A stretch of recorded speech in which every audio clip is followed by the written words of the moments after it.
Special Counsel Jack Smith has just filed a superseding indictment in the federal election interference case against the former president, Donald Trump. Let's go straight to CNN's Caitlin Polantz. Caitlin, this is just happening right now. What more do we know?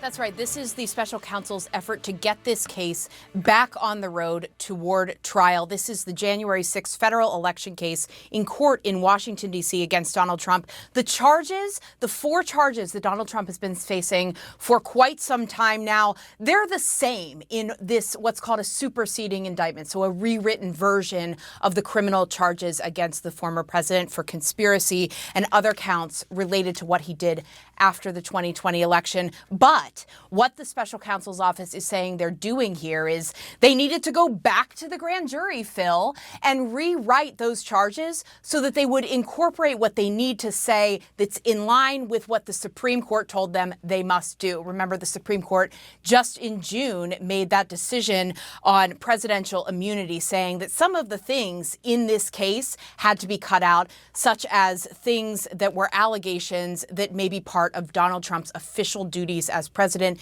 especially his interactions with others below him in the administration. So I'm still going through the superseding indictment documents that we have. It's a 36-page document. And so what we have here now in this filing is that there are co-conspirators listed, but one of those people that we had before that would have been heard by many people on the jury if it had gone to trial, there would have been a lot of information about that official, Jeffrey Clark. He's not one of the co-conspirators anymore. He was a Justice Department official. Now it is 6 different private people, 5 private attorneys plus a private political consultant. Those are the people that are called co-conspirators here before the grand jury and now in this indictment against Donald Trump. Caitlin, you kind of walked through the process, how we got here on some level. I think my biggest question, given how closely you followed this, did you expect this when and I know you're still going through it right now, you just started reading through a pretty lengthy document. What about this is surprising based on what we've known coming up to this point?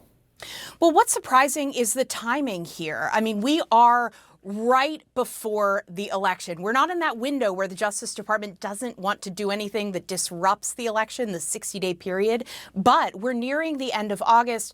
And at the end of this week, we are expecting, Phil, the Justice Department to tell the judge what they want to do for the path forward. This appears to be one of the steps to take to move things forward and to set up the next phase of this case. And the way the special counsel describes this in sending this out to the public is that they say that they brought this indictment before a new grand jury, one that had not heard about this case before, that had approved the indictment against Donald Trump previously, that they approved it. That is the process for an indictment. It has to go before a grand jury of more than 20 people. And it reflects the efforts to implement the Supreme Court's holdings and what to do next. And so what this does today is it kicks off that next phase so that the Justice Department can continue attempting to prosecute this case in a way that they have said for some time now they want to happen as quickly as possible, as efficiently as possible. They're not waiting to Friday to tell us what they're going to do next. They're saying now, here's the plan, and then we're going to be working forward from that in court. Phil? All right, Caitlin Polantz, I know you're going to go back to reading what was just filed and talking to your sources as well. Please flag when you find new interesting nuggets that we definitely need to focus in on. In the meantime, I want to bring in CNN's senior legal analyst, Elie Honig. Elie, break this down for us. After the great reporting from Caitlin there, going through very quickly this filing, what exactly did Jack Smith do here? Was this expected? So, Phil, what Jack Smith has done here is pare down the original indictment dramatically in an effort to save it. So the original indictment, you'll probably recall, charged a broad-ranging conspiracy that essentially entailed a whole bunch of different buckets of conduct by Donald Trump. His pressure campaign on Mike Pence, his pressure campaign on the Justice Department, his attempt to pressure state officials, the fake electors scheme. Well, in this new indictment, which is called a superseding indictment, it now essentially replaces the old indictment.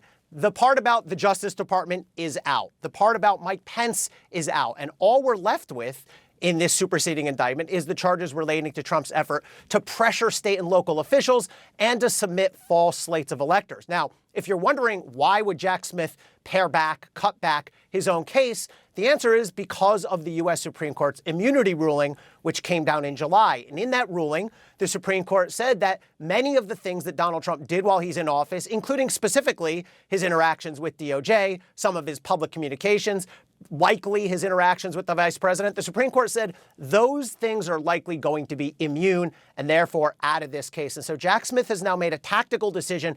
I'm not going to fight the battle to keep those things in the case. I'm going to take them out of the case. I'm going to focus on the pressure that Donald Trump put on state and local officials and the fake elector scheme. And I'm going to try to move ahead with those pieces of the case still in place.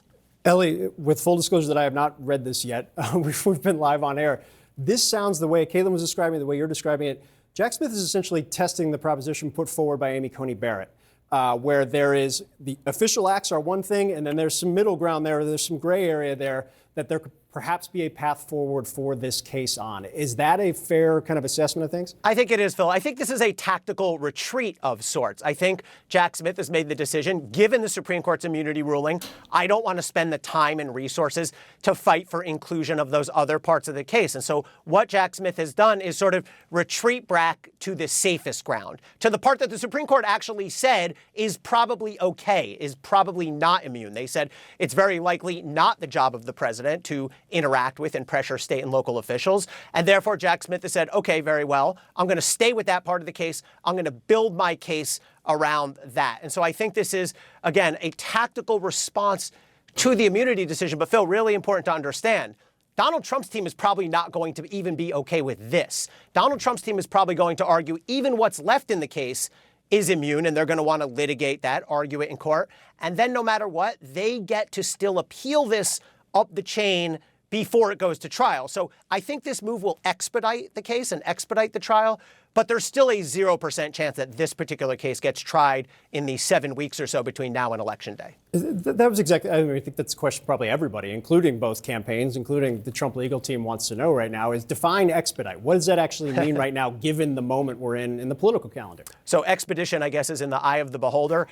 Just so anyone can put aside any thoughts of this case will not be tried before Election Day. There is simply no way, because in the immunity ruling that came out in July, the U.S. Supreme Court said Donald Trump has the right to appeal whatever the district court, the trial court finds is in or out of the case. So again, this is a big win for Donald Trump. I mean, I think it's a smart tactical move by Jack Smith, but half the case or so, maybe more, just fell away against Donald Trump.